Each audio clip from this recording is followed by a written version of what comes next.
I'm Don Cantor, former co-director of JLIC at Johns Hopkins University and current director at the Richmond Jewish Learning Experience in Richmond, Virginia. And I'm Alex Ozar, co-director of JLIC at Yale University. And this is the Torah JLIC podcast.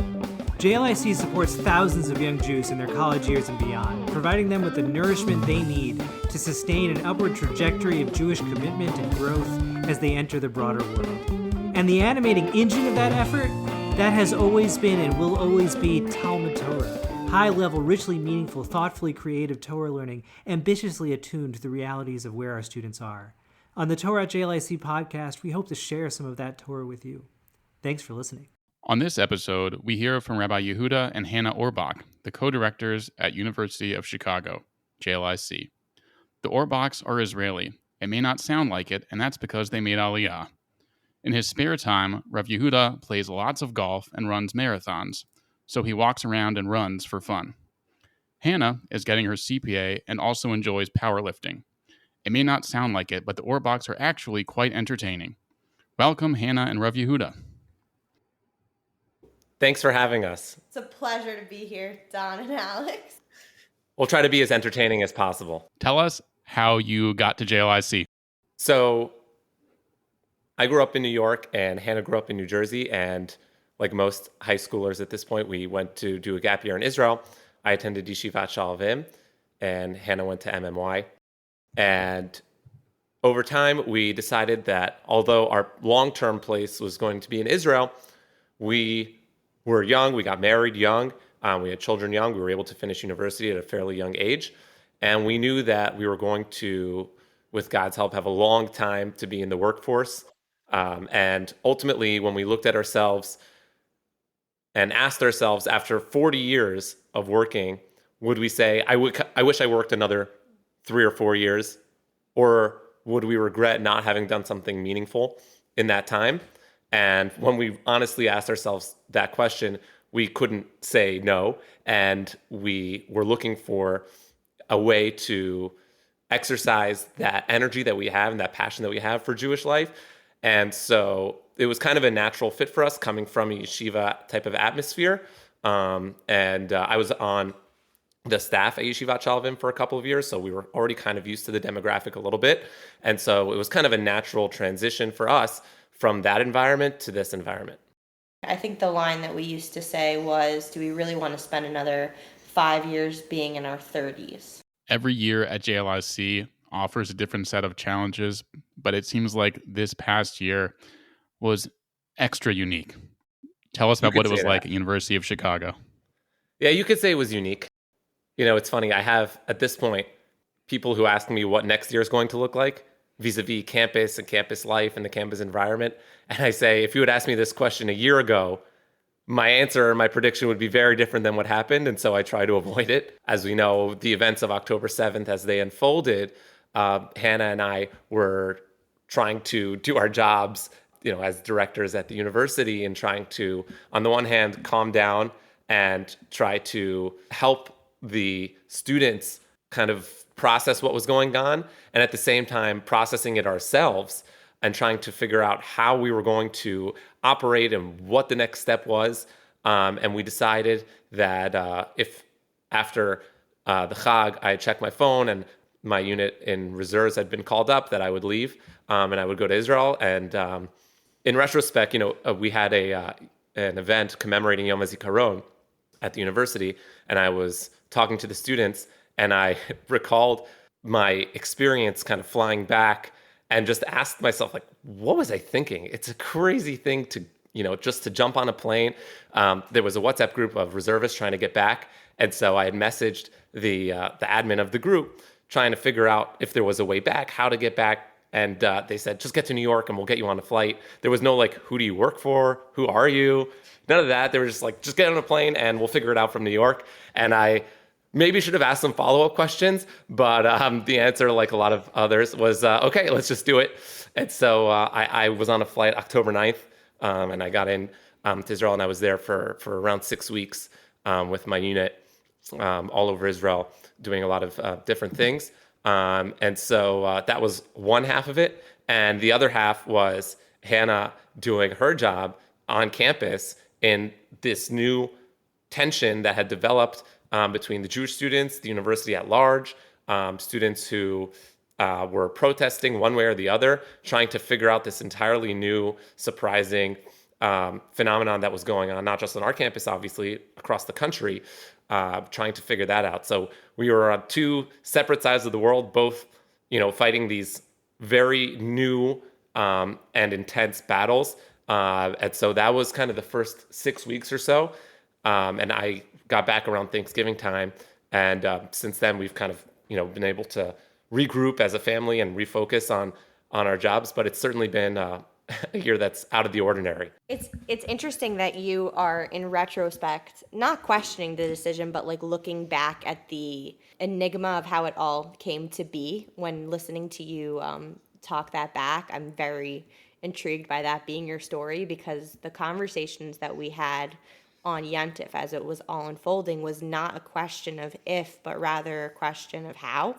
How could we materialize it? How could we get you on a plane? How were we going to make it happen? How was I going to run our family and our home and work with 3 little children under the age of 5 and groceries and protests with babies and baby carriers of 200 people making speeches? And when we think about the things that are important to us, voting with our feet has always been a value that we try to live our life by. And Yehuda's reaction, actually, it was, I like telling the story about how when we were starting to hear the news from students that weren't necessarily Shomer Yontif, Yehuda got up in front of the kahal and said, he doesn't usually talk during davening, but he got up in front of the kehillah with his talit on in the middle of shul and said, these are my brothers in arms. I don't want to hear about the news unless I've heard it from them directly. Right now we have a chag that we need to celebrate in front of us, and we need to think about how to preserve the sanctity and the kedusha of Yontif. And until it becomes a suffix of our safety in front of us right now, I'm not checking my phone. As Yontif was winding down, we were both starting to get very angsty and anxious of getting on and hearing back about the real world and everything that was going on. But it was always a question of how and never a question of if. How did your students take it? I think that, this is my question. My students were extremely impressed and extremely moved. Shacharis, the day after Yehuda left, was the most attended Shacharis that we've had on campus in the history of the Jewish population in the history of the Orthodox Minyan. People joined the davening that haven't davened in 25 years with the kehillah. The students immediately formed spreadsheets of who's going to babysit, how we were going to get meals delivered. Which may be the most U Chicago thing ever. Well, a spreadsheet. It's we're in this crisis, let's make a spreadsheet. I made a group chat that I had a cute name for. It was called Hour by Hour. It was a nice play on words where I would update people with pictures and divrei Torah as a way in order to preserve the integrity of our group chat being for JLIC, but a separate group chat for what my family needed. But when we were in conversation of the way that we were going to make it work, it was obviously the students are going to step up to the plate. We've had a baby at this point on campus, and the students were incredible then. So even more so, the students were incredible now. They were hands-on when I needed them to be. They were a listening ear when I needed them to be. They were staying in my house when I needed them to be. I was not necessarily capable of being everything at the same time, also being afraid for my spouse's life. And they were all of the roles of Hannah Auerbach that needed to be filled at one point or another. And that's a lot of roles. And I'll also just mention that it was funny. As I was flying, I kept getting messages from different students, both students that I had daily interactions with, but strangely enough, students that I had maybe 1 or 2 throughout my 3-year career here. I would get a text from a number that I didn't even have saved in my phone, just saying, we wish you well, and we're so, we're praying for you, and we're so impressed, and it's such a meaningful thing for you to do. And that was very meaningful for me to receive these messages and recognize this ecosystem, this environment that we've been trying to create that impacts not just the core, students who are showing up at Minyan or the students that keep Shabbos, but everyone in the community, even on, the outskirts or the, outer circles of the community, to be able to receive those messages was really heartwarming and was able to motivate me positively. Sometimes we think about the people that are at Minyan or the people that are at Kiddush on Shabbos or the people that always respond to your invites and always want to be around. We use the term people who are around. And we forget that everyone has their own netiot and their own kishronot of how their own what they bring to the table and their own virtues of what they enjoy participating in, and chesed and acts of good deed, kindness and good deeds are something that people really relate to. And whether it was through the chat or Yehuda being away, we opened up avenues and opportunities for people to participate and for people to coalesce as a community and give back to the community, where people were around in my house that I hadn't seen for the past 6 months, and they were just so happy to help and participate and be a part of the community. I always knew that they were there, and I always knew that they were feeling the love and felt happy being Jewish and felt happy being Jewish on campus. But it was almost another added spark of why I want to be part of this community, why I want to help, why I want to give back.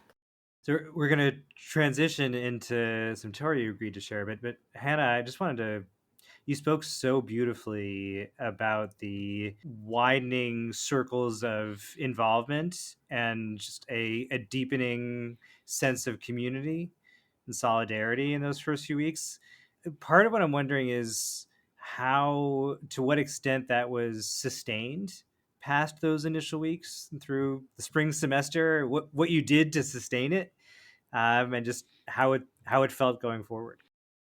I think we sustained the demographic, especially through the students that graduated, who are going to be either returning for graduate school or they're going to be living in Hyde Park. I don't think it was an issue of whether or not they were lost or they were just trying to find themselves within an avenue for the Jewish community, and the events of October 7th allowed them to feel like their personalities could be shined in different ways, so that when we were running specific chesed events, we did a big partnership with Yachad in the springtime, and we did a food drive with the Chicago Chesed Fund. Those were the students at the top of the list that we made sure to message first. Like, we know that this is something that you're interested in. Please join us doing these events. And they were definitely on the list, and they came.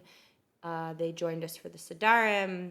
They might not necessarily be around every single Shabbos or Shabbos afternoon, but there's always a Hillel crew, and then there's always the adjacent to Hillel crew. And it's important that people feel welcomed in the communities that they're welcomed in.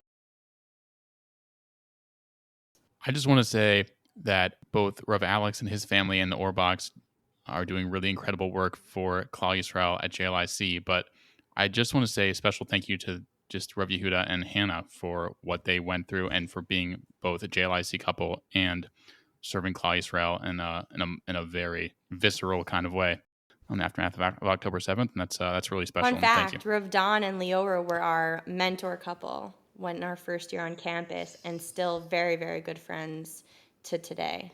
The first time I met Don in person, we were going to Baltimore for Shabbos to their house, and we get off the plane, Don came to pick us up, and we were wearing the same shirt. So we have a very special relationship. The greatest thing about it was not even that they were wearing the same shirt. It was, as two men, they didn't know how to react to that they were both wearing the same shirt. If they had been two women wearing the same shirt, it would have been like, oh, so loft? And they were just like, why are you wearing the same clothes as me? What other Charles Stewart shirts do you have? Pretty much. There's a very select. There's a group. limited color scheme when it comes to the Orthodox male Jewish dress. Can you tell us about some Torah ideas that have guided you through this past year? Sure. So I think one of the things that I love, everyone has kind of their Torah that's like the fastball 98 miles an hour down the middle that they just go to. Not that I have a 98 mile an hour fastball, and if I did, then, maybe JLIC, we'd be talking about something else, but like this go-to Torah that applies in a lot of different situations and in a lot of different times throughout the year. And something that I like to go back to when I can is the idea of consistency and growth in Torah and Judaism. And I like to point to the fact that after the Torah is given in Parshas Yisro, instead of jumping to certain mitzvos, there's a whole breadth of mitzvos or topics that the Torah could go into, but instead the Torah decides to talk about the building of the Mizbeach, specifically how to structure and construct this Mizbeach. And it says that instead of steps, you can't have steps, it has to be on a ramp. It doesn't explain why per se, and there are a few different explanations, but the reason that I like to bring out and speak to, certainly to students, but really to anyone, is that when we talk about the Mizbeach is the paradigm of Avodas Hashem. We don't have the Mizbeach and Korbanos today. Instead, we have Tefillah. It's this way that we connect to God. And so when we're thinking about how to reach this, this mountaintop or this goal of the Mizbeach, of connection with HaKadosh Baruch Hu, you cannot do it with steps. And if you visualize steps, as we know, they're just plateaus, and then there's a 90-degree angle, a jump, and then another plateau and a 90-degree angle, and so on. And if we want to approach our Avodas Hashem with this process of just having moments of inspiration and just waiting around for the next one without doing any growth in between, we're not going to reach that mountaintop. Instead, we have to take the moments of inspiration that we experience from time to time and use it to internalize it and motivate us for consistent growth, to have this ramp that it's a lower angle, but it consistently gets us there, and in the most smooth way, it gets us there. It may not get us there the quickest, but it always gets us there. And so that's something I like to share with students, especially if many of them coming off of a gap year and they've had all these moments of inspiration throughout their year in Israel. And even if they haven't, they've known what inspiration is, they've felt that feeling. And then if they just leave it behind and just wait for the next moment, then many of the elements can be lost on them. And so, and on all of us. And so something I try to bring, especially at the beginning of the year, but even throughout the year, there are a lot of different opportunities to bring in, is to remember to take those moments and internalize them and use them to fuel our growth. Do you have any tips as to how to do that? So I'm kind of a nerd. And so I will sometimes take notes, certainly mental notes, but sometimes even in my phone, just a note here or there, just, this thing happened, almost like a journal in a way. This is an important lesson to take from it. Or if I'm at an event that inspires me or something, then I try to see, okay, how can I apply this in my life? Not just to enjoy the experience, which is great, but also to say, okay, I've enjoyed this experience. How do I apply this to my day-to-day? It doesn't have to be something major. It could be a tiny thing, to think about something for 5 seconds a day or do something when I wake up or whatever it is, something small that works. Another example, when I was in the Army in 2016, when I had drafted through Hesder, through Shalvim, there are always these speeches that you go in before that are inspirational about learning Torah and how important Torah is in the Army, and it's absolutely true. But if you're going in and expecting that you're going to learn Daf Yomi through weeks and months of intense training, some people can. I could not. He says that as when he was in Miluim, he was the one who gave the Daf Yomi shir for Miluim. So, okay. Well, yeah, but it was a little different. But we had a little more free time, thankfully. But the point was I had to find something where I could use this inspiration of Torah in a practical way. And so for myself, what it was making sure that no matter what, every week I did Shnai Mikra with Rashi. That was it. Anything beyond that was a bonus.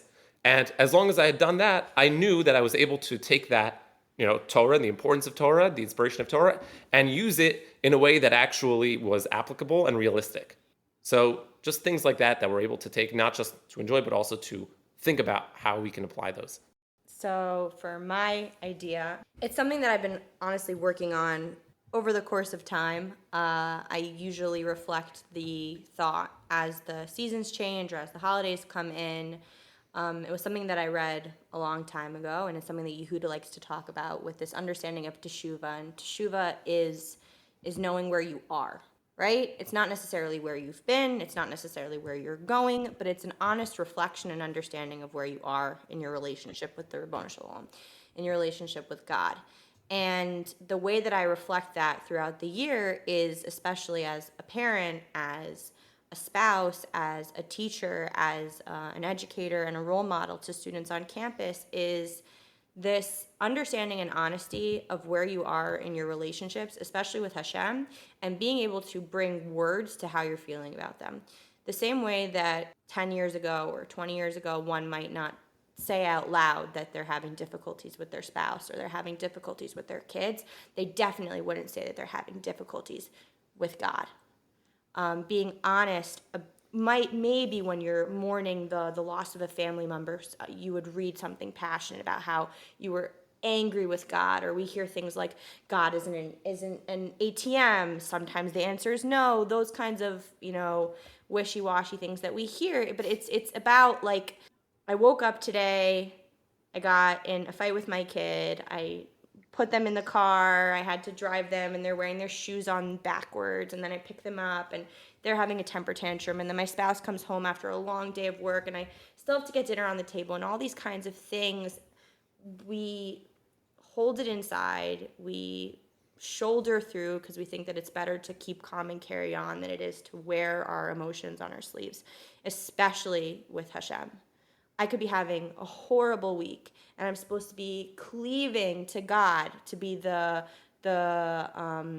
resolve in my pain and in the resolve in my suffering. When sometimes faith is not necessarily what brings that hope. Yes, it brings us hope, and yes, it brings us deep connection and inspiration and love, and it's hard to say these kinds of things out loud because nobody wants to hear them, but when someone says it out loud, then the person standing next to them feels a tremendous amount of empathy and understanding that the person at the front of the room that's giving this to our Torah, wow, they also had a bad week, and they're having difficulties with their emunah. They're struggling. So that is it a Torah thought? Is it a feeling? It's this understanding and honesty that it's not scary to say how you're feeling about your relationship with God out loud. And mentoring that to students, mentoring that to children, I think creates a more healthy and sustainable relationship with the Ribono Shel Olam over time. The same way with our spouse, where they're always going to be there for us. But sometimes there are good days and sometimes there are bad days. There are good weeks and there are bad weeks. And that doesn't mean that I'm not a believer. And that doesn't mean that I don't love Hashem. It means that I'm in relationship with Hashem. It's really interesting that Yehuda's idea was all about not relying on the emotion, and you have to make a commitment to what you're going to do. And Hannah's is all about you have to be in touch with your emotions. The feminine and the masculine. Women are from Venus and men are from Mars, personified. How do your students find it challenging to confront those kinds of ideas and that way of thinking about things? I don't think so. I think that for the most part, many of them are thinking about it and struggling with it, but they didn't really have an outlet or someone that brought it up to them where they could say, oh, this is a place where I could actually talk about this and think about this. And so for a lot of them, it's almost intuition for them to be like, oh, this makes sense because I feel it, even if they couldn't express it or didn't know how to express it. But then we bring it up, they're like, oh, okay. Now someone understands this struggle and this, like Hannah said, this relationship that has ebbs and flows, that has peaks and valleys. And I feel like it's comforting for many of them. And it's comforting for us to see that also. We're like, okay, we're all kind of in the same boat. We're all, working on these things together. So it's helpful for them. And it's also been helpful for us, at least for me. I think for the demographic of students that we deal with, for them, in front of rabbinic figures, the participation in Orthodox spaces can feel almost like performative. Like I need to exhibit a specific coding, right? I think that's what the kids say, like a code. What is it?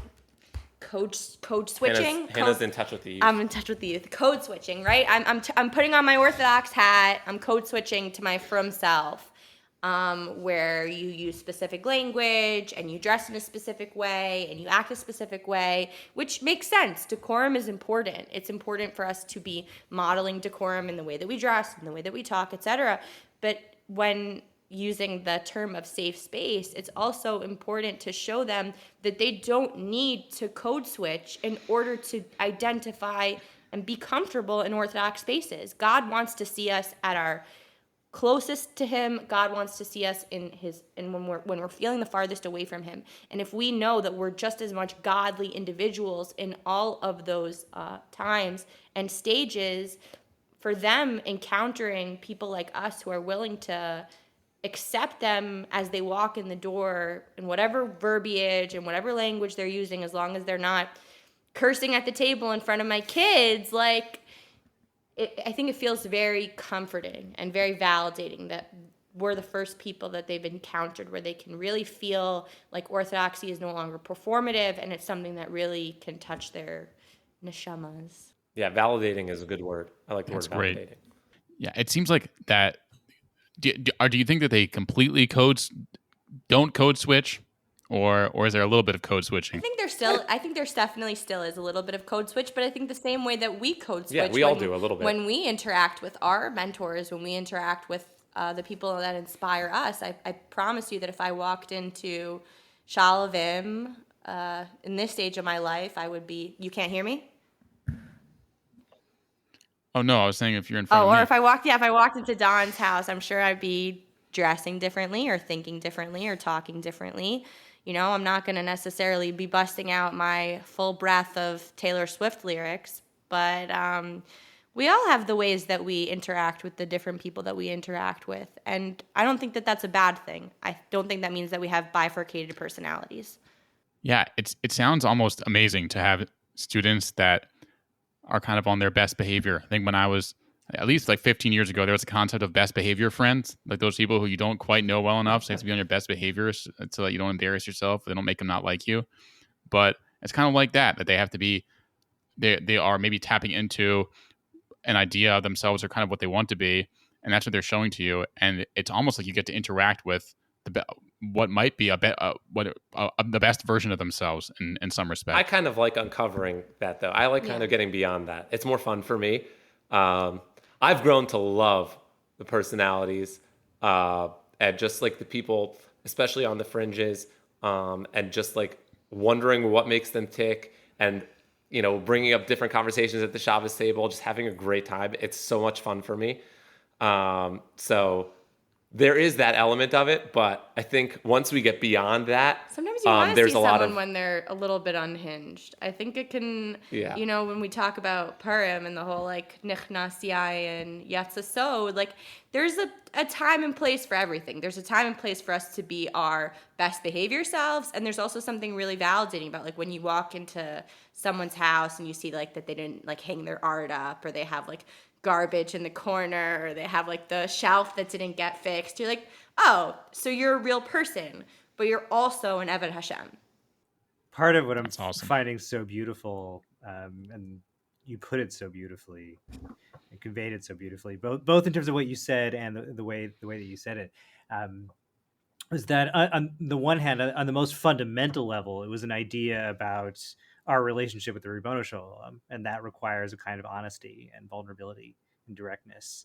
But then it was also at the very same time about our relationship with our mentors, and about our relationships with each other. You spoke this evocative image of there's the student in front giving the Dvar Torah, and then the student in the audience. And the student in the audience hears the student giving the Dvar Torah is a real person with weaknesses and feelings of doubt and insecurity, just like they do, it turns out. And then that becomes an opportunity, a medium of bonding and relationship and community. And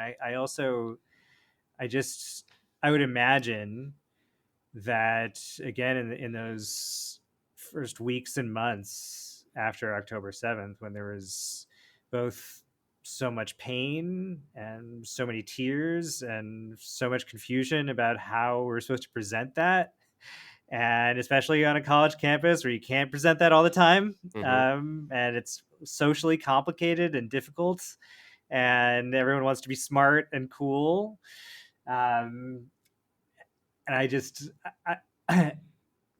would expect that the emphasis on sustaining sustaining openness and vulnerability was vital for your students and for yourself. I think you also spoke evocatively about just we're just here and life's super hard right now and complicated, and this is what we're doing, and it's just gonna have to happen. So let's do it's this like one together. of those things that we've talked about for years and wondered, like, is this ever going to happen? Like, is this something like this ever going to come to fruition? We talk about this and we feel it, but I don't know if everyone else feels it. And then we reach this point where all those things that we've worked on for years in our education and just being around us have really come to this fruition. And we're like, wow, okay, this is pretty amazing, kind of what we've done and the community that we've built together with the students. So that was really an amazing thing to kind of uncover and discover. I remember the first Shabbos that Yehuda was in Israel was Parent Weekend. Because of course it was. Because of course it was, where I had already committed to 150 people coming to my house for an oneg. And I thought, what a great opportunity to capitalize on sponsors. Rabbi Ross has really taught me well. And I thought about the parallel of when you have a baby. And I've only had boys, so you have a Shalom Zachor, right? You just went through this really intense thing, and then you have to have people in your house, and then you have to go to a brit. So my milestones for Yehuda kind of being gone was played through the lens of having a child, and I said that if you send someone, you were going to have a Shalom Zachor, and I had 150 people for an oneg, and I came down in a Shabbos robe because that's what you do in a Shalom Zachor, and I got up to talk, and I was very clear about my emotions, and I really wore them on my sleeve, and I broke into tears because I was like, Klal Yisrael is in mourning right now, and I can't like pretend. Like, I'm not going to get up and give you like an inspirational speech about hope when we're all in pain. And after I said what I was going to say, I looked at my students and I said, well, if this is my Shalom Zachor, it's now your responsibility to put everything away. And I walked upstairs. Like, we have an incredible community that is amazing and can do amazing things, and they can only do amazing things when we empower them to do amazing things by saying. Well, I just want to say, you two are incredible, and your students are so powerfully lucky to have you there, and Klal Yisrael is so powerfully lucky to have you doing the work It's an extremely kind thing to say. Thank you. Yeah. And just it comes through in every single crazy story and in every beautiful and brilliant and thoughtful thing. I mean, for us, it's like I said at the beginning, when we look at ourselves and say, 20 years down the line, how do I want to say I reacted in this situation? How do I want to say that I lived my life? We said that when we decided to go and be the directors here. We said that when on October 7th, we decided that if I was going to be able to, I would go to Israel. And we tried to have that as part of our life on the day-to-day. How would I have wanted myself to act? And it's not easy all the time, but just trying to embody that is something that we just, it's our MO. And it's something that we try to bring on the day-to-day. It's not always easy. Sometimes it's incredibly challenging and humbling. But it's really, and we don't always see it through. That's true. But it's something that, we really could only do it because of the incredible students. We could only do what we can because we have this amazing community. We have an incredible staff, an incredible national staff. And I want to talk about the staff. So we really can only do what we do because of everyone who supports us and who's part of the community. And a note on what Yehuda said about the staff. This you could just send to Rabbi Ross. No, not just to send to Rabbi Ross. I think this is it's important for us to talk about our coworkers and our colleagues, because I genuinely think that I try not to talk a lot about my job because it's very easy to come off as, oh my gosh, I have the greatest job in the world. I genuinely have the greatest job in the world. Not only do I have the greatest job in the world, I'm like surrounded by the coolest people ever who bring a uniqueness to the job, their passions, their hobbies, their disc golf, their whatever it is, like that I could be a chef And that's my day job. But because I'm a chef, I can bring that to JLIC. When you think about the people from not just the directors, the national staff, the Israel staff, have you ever met a group of sometimes interesting, most of the time, all the time fantastic? We are surrounded by the most educated, the most brilliant, funny, unhinged group of people. And when you say that about your colleagues, you're implying that you're a part of that mix. Yeah, we're definitely not. We're definitely not. But to be around all of you guys is awesome. And every year we're reminded by that at Staff Con. I think that when you are in this job, especially for the women, it can be extremely lonely and incredibly isolating. We don't have a lot of friends. Especially not who are our age, who have children the same age, and then we're reunited as a group and we're reminded of the incredible talent that we're surrounded by. It's like, why is everyone so funny? It's so easy to talk to everybody. Oh, wow, your life is just as hard as mine. Like, why don't we talk more? Why don't we hang out more? I mentioned to Don, I think on the first StaffCon that I attended, we were driving up together, Oh, and I was like, isn't it so off-putting that everyone has great social skills? And he's like, yeah, it is. It's just so uncomfortable. And I don't know how to do. And then you get there and everyone's so amazing. And I was like so overwhelmed by how so nice and so welcoming everyone is. And I'm like, I hope that's how people view me. But I feel totally underwhelming in this group of people. Yeah, I think it really confronts you with how whatever we do after this will never amount to a team that we're surrounded by. From all fronts, from the people that are in the New York office, to the people that work in Israel, to the people that are all on campus, everybody. And even the people who do podcasts. We are extremely lucky, eternally grateful. I really believe in, I don't know if the word is serendipity or Yad Hashem or whatever you can use to describe the way that we kind of, for lack of a better word, failed upwards into this job. Like, it was Mina Shemayim, and we are extremely lucky for that. That's awesome. Beautiful. Happens to be JLIC is a wonderful group, and it's an incredible team, even though we never see each other more than once a year. Sure, we could change that. We could change that. Except I promise you that no matter how many, if we intended to do something else, someone would have some sort of something to say about it. We want to do an all-American staff con and that won't work, or we want to do like a trip for everyone to Israel and that won't work. And I just want to chill on a boat with everyone on Lake Michigan. That way I don't have to travel and we could just hang out. I'm in. Let's make it happen.